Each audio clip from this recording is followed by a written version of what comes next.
கடுகு,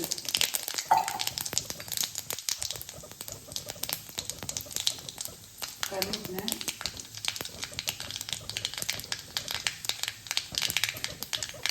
வெங்காயம் சேர்த்துக்கணும்.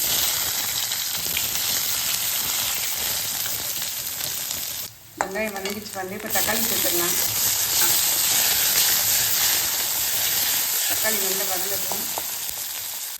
நல்லா வதங்கிச்சு பாருங்க. இப்போ சிம்மில் வச்சுட்டு தனி மிளகாய் தூள் ஒரு 1/2 டீஸ்பூனுக்கு கம்மியாக சேர்த்துருக்கேன்.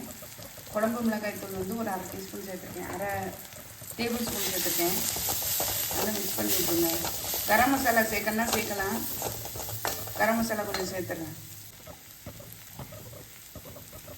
கரம் மசாலா ஒரு 1/4 டீஸ்பூன் கொஞ்சம் கூடுதலாக சேர்த்துருக்கேன். இப்போ வந்து வேக வச்சு எடுத்த காராமணியை சேர்த்துறேன்.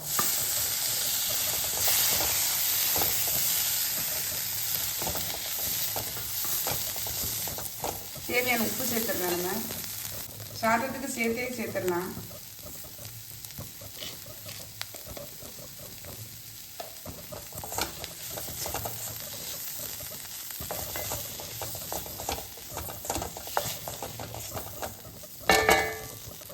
ரைஸ் சேர்த்துக்கலாம். சிம்மில் வச்சுக்கோங்க நல்லா அடுப்பை.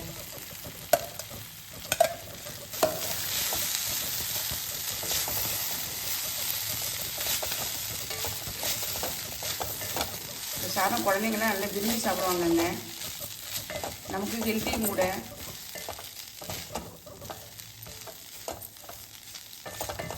நார்மல் ரைஸ் தான் சேர்த்துருக்கேன். நீங்கள் வந்து வேணுன்னா பாஸ்மதி ரைஸ் கூட சேர்த்துக்கலாம். செம்ம டேஸ்ட்டாக இருக்குங்க. இந்த காராமணியும் நல்லா வந்து வெந்து சாஃப்டாக இருக்கும். சாப்பிடும்போது சூப்பராக இருக்கும். நான் காட்டுறேன் பாருங்களேன்.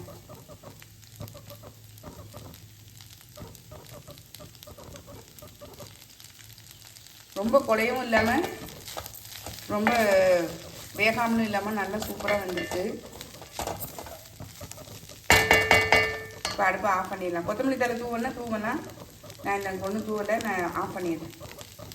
டிஃபன் பாக்ஸ் ஃபில் பண்ணிடலாம்.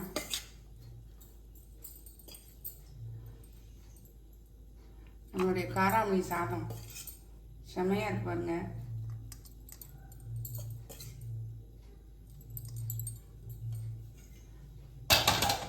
தயிர் சாதத்துக்கு சாதம் வச்சுருக்கேன்.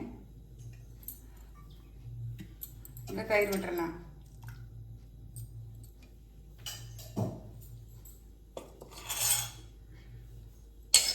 சைட் டிஷ் வந்து